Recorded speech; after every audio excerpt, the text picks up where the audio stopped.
toj sa baar yi ñu naan ñu ngi fi ci Zal Shop you know what I'm saying bon Dip entourage bi toujours moom laay wax Dip nee na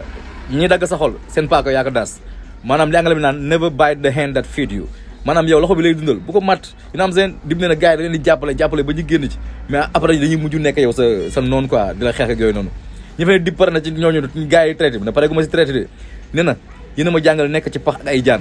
nee na maa ngi nekk ak yéen mais ku ci ne xam naa sa jikko isafil boo ree ma ree boo leen géeba ree mais ku ci nekk rek xam nga sa bopp li ngay def quoi you know what I'm saying nee na li seen gémmi ñu dul wax non seen bët yi moo koy génn quoi you know what I'm saying ñu naan Dip nga ne lan Dip ne soxlaa ma gilet par balle quoi mais tullu ginnaaw ndax gars yi may boot rek may jam quoi you know what I'm saying saa waaye am na ñu ko trahir booy saa am na ñu ko décevoir ci life bi quoi you know what I'm saying but it's a pity dama leen déglu son bi you know what I'm saying dama déglu seetu wala nga dégg jëli li des wala xonga mi li nga xam ne le gars yi